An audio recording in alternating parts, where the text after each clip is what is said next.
हम भी सोचेंगे यार कहाँ चित्रकूट के चक्कर में फंस रहे हैं भाई।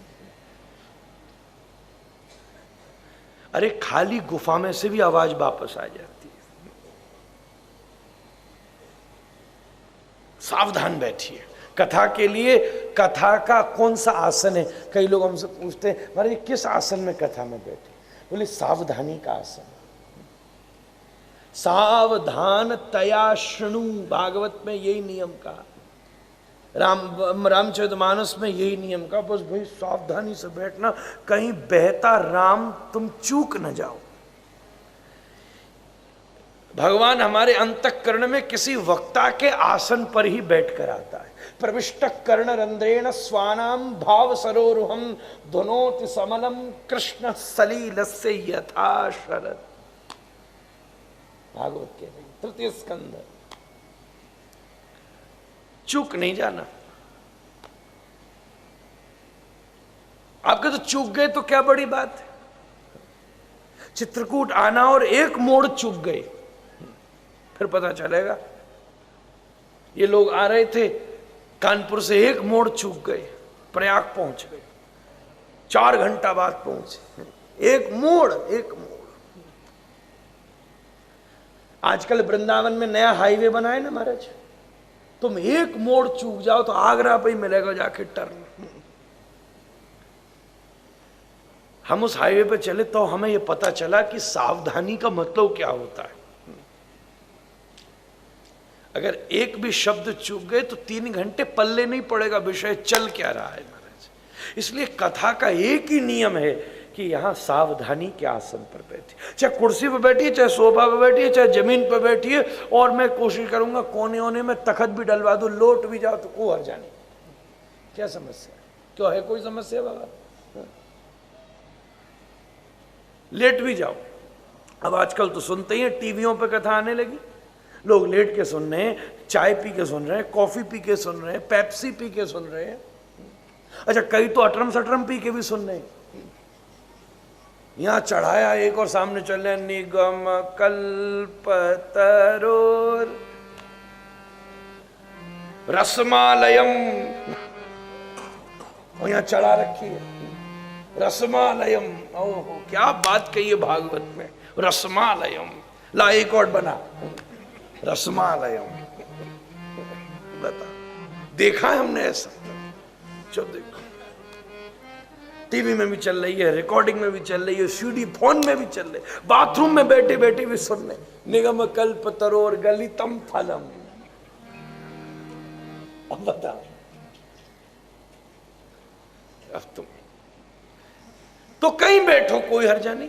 यहाँ स्पीकर लग रहा है, कुंवरपाल जी ने सब लगाए हुए हैं आसपास, आगे पीछे से गाड़ी में बैठ जाओ, कहीं तो पीछे ही बैठे हैं। मैं कि मैं गप्प भी चल रही है, कथा भी। ओ अच्छा हाँ आ गई चित्रकूट। अच्छा वाल्मीकि, हाँ और बता लुधियाने चुकी होंदा है।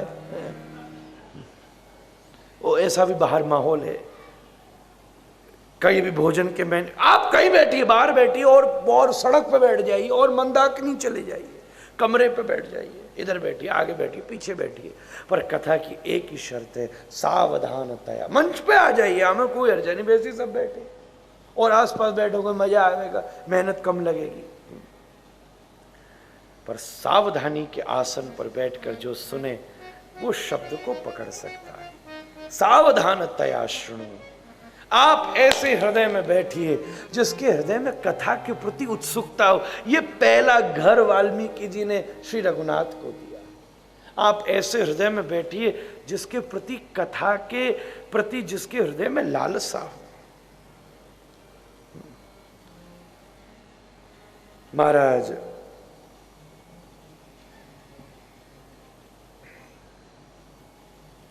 लोचन चातक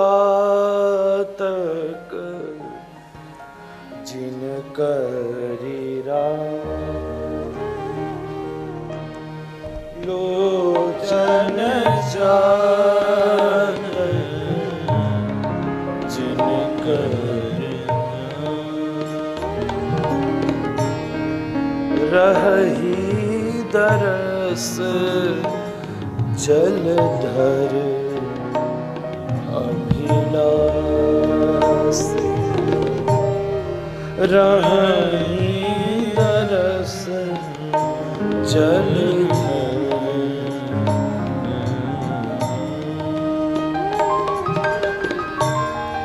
निद रही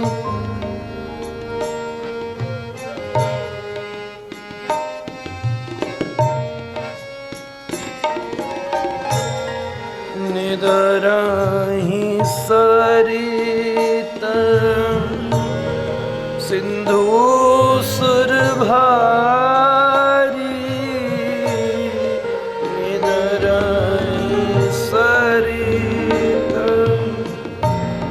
सिंधु सुर भारी रूप बिंदु जल होई सुखारी रूप। अरे जी 5 मिनट में खत्म कर देना। होई सुखारी तिनके हृदय सदन सुखदाय तिनके हृदय सकल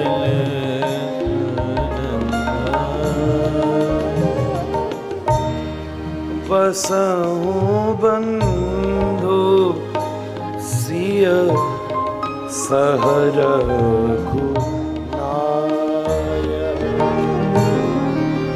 बसहु सिय सहर। ये कौन सा राग है?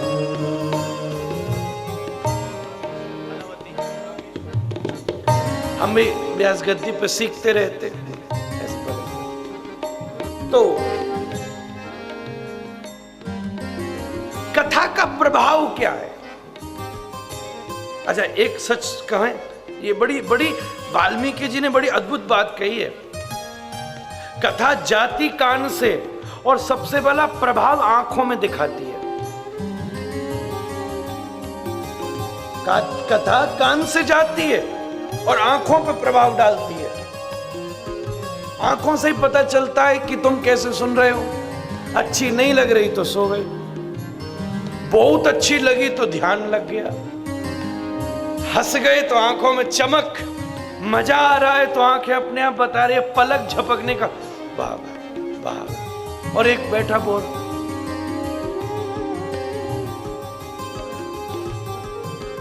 हम भी श्रोताओं को खूब जानते हैं अच्छी तरह। एक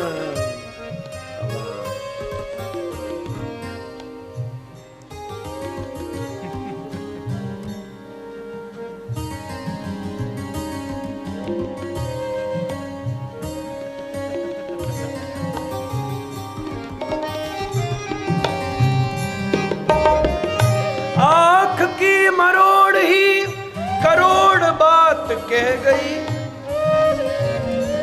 थोड़ी से मुड़ने सब बोल दिया। धनुर्पंग तरंगिता। महात्मा बैठे बड़े उत्साह में बैठे। वाह वाह वाह, ये चौपाई उठी, ये श्लोक उठा, हमारी लायकी नहीं है तो हम उनकी चीजें दोहरा रहे। मस्त मस्त आंखें। एक है ध्यान में बैठा है, एक एक विषय पी रहा है, एक है खूब भावुक होकर इसके आंखों से आंसू बह रहे। ठाकुर जी की कथा ठाकुर जी की प्राप्ति की लालसा जगाती है। ये इसका पहला तुरंत प्रभाव है इसका। ये कैसे प्रभावित होगी? जब श्रद्धा होगी। और इसका प्रभाव क्या है कि ये लौल्यता प्रदान करता है। लौल्य मात्रमपि मूल्य केवलम। भगवान की प्राप्ति का साधन लौल्य है और लौल्य प्राप्ति का साधन कथा। आंखों से झरझर। हम यही तो चाहते हैं कि कथा सुनकर क्या चाह होती है कि कभी इन आंखों में नंदलाल बस जाए। बसे मेरे नैनन में नंदलाल। कथा के माध्यम से कानों में तो बस गए। जब तुमने कथा कानों से सुन ली तो कथा से तो भगवान का साक्षात्कार हो गया। अब लक्ष्य यही तो है कि आंखों से हो। सारा खेल ही आंखों का है। तो कथा का सबसे पहला प्रभाव आंखों पर ही दिखता है। आसन पर तो बाद में दिखता है, शरीर पर बाद में दिखता है, आंखें पहले बोलती हैं। किसकी चमक रही है, किसकी सो रही है, किसकी चौंक रही है। कईयों का युद्ध चल रहा है, ये वाली गिरी, ये उठाई तो ये गिर गई, फिर ये उठाई ये गिर गई।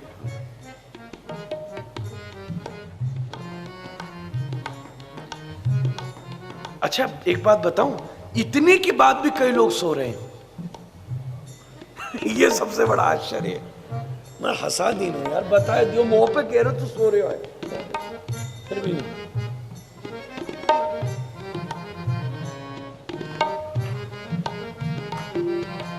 हमको एक आदमी ने कहा, देखो हमारी कथा तो ऐसी बोर बोर सी है, सीधी सादी टेढ़ी मकोड़ी सी, हमको ज्यादा कलाकारी तो आती नहीं। तो बोले, एक जना बोला, महाराज जी आपकी कथा में सब ज्यादातर लोग सो ही जाते हैं। फिर बोले, महाराज जी कोई एक ऐसा यंत्र बनाओ जिससे आसन पर बिजली आए,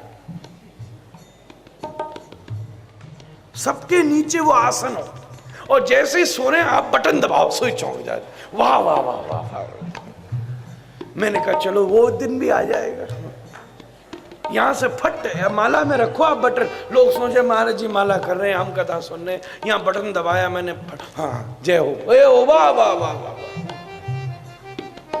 तो मैं उसकी खोज करूंगा, जब मैं बना लूंगा तो स्टॉल पे दे दूंगा पीछे। जिसको नींद आती हो वो कृपया जरूर इस आसन को लेकर बैठे, और बटन मुझे दे दे। तो ये बटन से तो काम नहीं चल रहा। तो मंगलमय भाव से कह रहे हैं,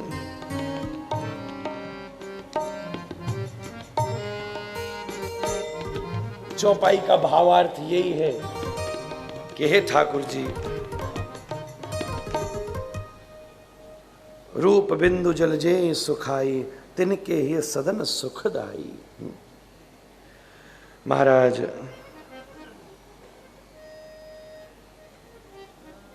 आपके रूप माधुरी का अवलोकन, कि रूप माधुरी की मात्र अनुभूति से जिनके हृदय में अत्यंत उल्लास और आनंद की जागृति होती है, आप उनके हृदय में विराजमान हो। इस प्रकार दूसरा तर्क अवस्थित करते हैं महाराज।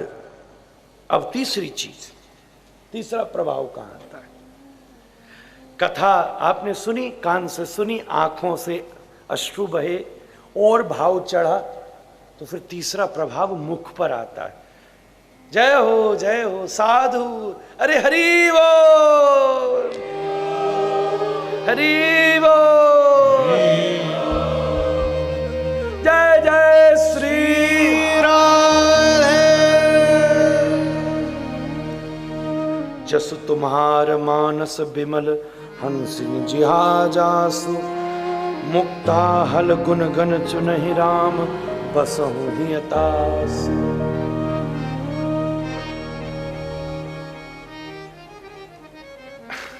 अब 8:30 खत्म हो गए, अब 9, तो I am going to stop. No no no, 9 अंग्रेजी में कहते हैं 9, और भाई देहाती भाषा में नाए, ब्रज में कह में नाए, नहीं नाए मतलब या के आगे मत चलो जाइयो, 5 मिनट है मेरे हाथ में, फटाफट कर लो काम पूरा। हाँ,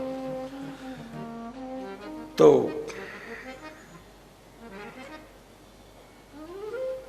जिसके मुख से, कथा के प्रभाव से आपके गुणों का गान हो, आप उसके हृदय में बसिए, जो मुख से राम राम कहे। अरे चौथी चीज क्या मिलती है कथा में? प्रभु प्रसाद सुचि सुभग सुबासु, सादर जा सुलई नित नास। ठाकुर जी का प्रसाद की बात आई। आप जब अब यहाँ से उठोगे तो प्रसाद की बात आई, जो हे ठाकुर जी आपका प्रसाद आरोगे, आपके चरणों में पड़ी हुई तुलसी की सुगंध ले, आप उसके हृदय में भाव से विराजमान हो।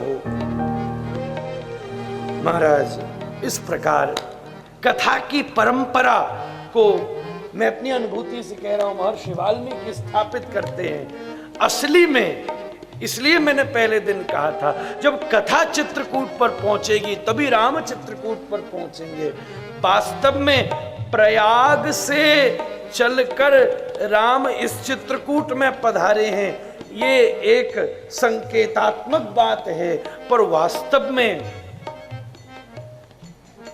गुरु के गौमुख से प्रकट हुई कथा की त्रिवेणी में जब कोई बोलता है तो उसका अपना अनुभव है, वो सरस्वती है, उसका अपना अनुभव गुप्त सरस्वती है, उसके ऊपर गुरु की कृपा यमुना का प्रभाव है और उसके ऊपर गोविंद की कृपा गंगा का प्रभाव है। यह प्रत्यक्ष त्रिवेणी है जो वाचन के प्रयाग से प्रकट होती है और राम उसी के माध्यम से कान के दिव्य भाव में उस रास्ते से प्रवेश करते, प्रविष्ट कर्ण रंध्रेण, और इन सब रास्तों पे होते हुए हृदय के चित्रकूट में जाकर अवस्थित हो जाते हैं।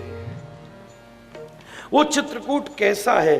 काम मोह मदमान न मोहा, लोभ न क्षोभ न राग न द्रोहा, जहां कुछ नहीं है। जब ये इस प्रकार से राम को कोई बसा लेता है तो जब मन में राम है तो काम नहीं होगा, सीधी बात कही। इन सब भावों से मन निवृत्त हो जाता है और यही चित्रकूट। अंतिम बात, आइए राम को ले चलें।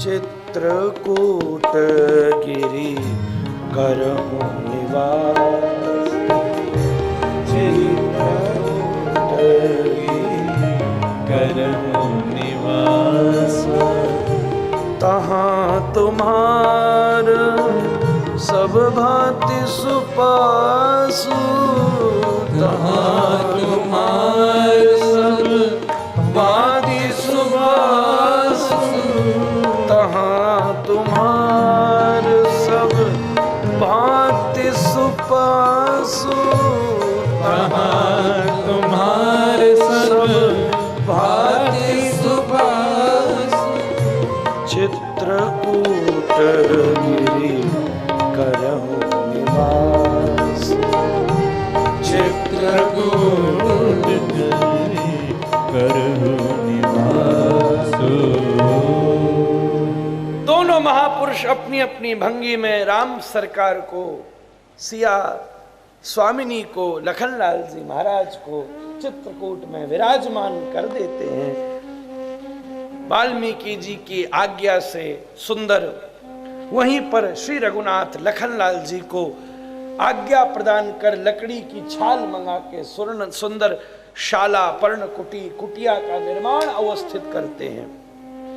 वहां विधिवत वाल्मीकि रामायण के अनुसार शुभ मुहूर्त में जो ध्रुव संज्ञक मुहूर्त है,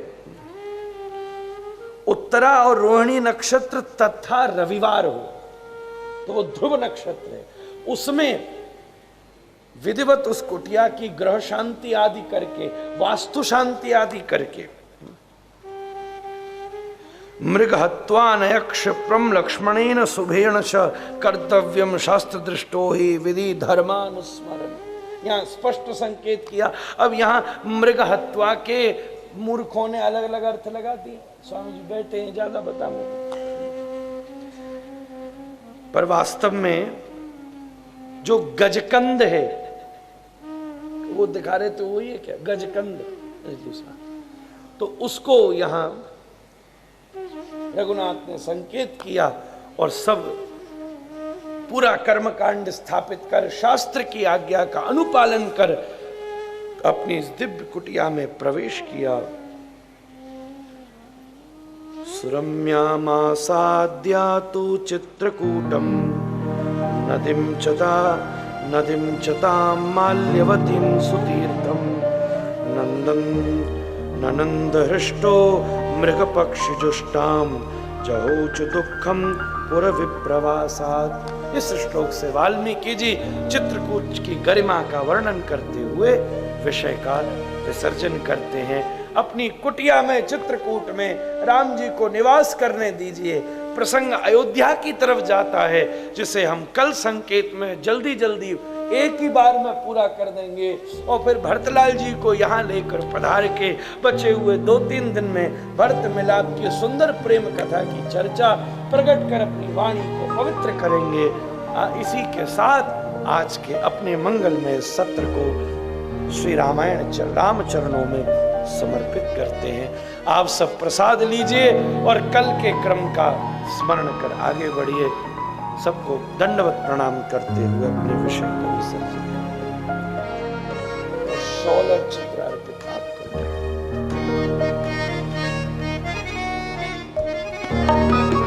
जय राम जय जय राम सिया राम। श्री राम जय राम जय जय राम सिया राम। श्री राम जय राम जय जय राम सिया राम।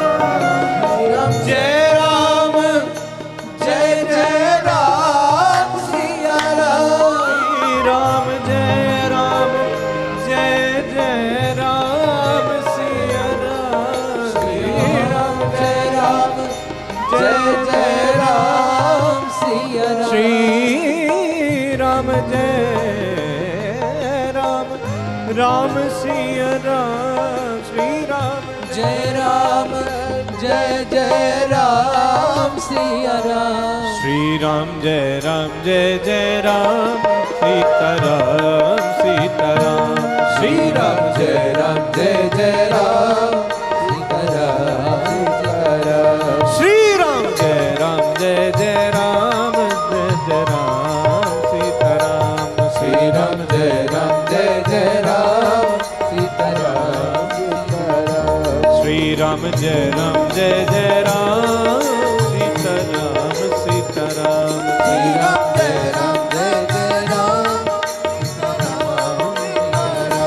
श्री राम जय जय राम सिया राम। श्री राम जय जय राम सिया राम। श्री राम जय जय राम सिया राम। श्री राम जय जय सभी गाइए।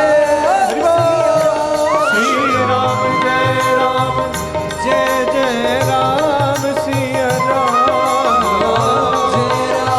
हरि बोल राम सिया राम। श्री राम जय जय राम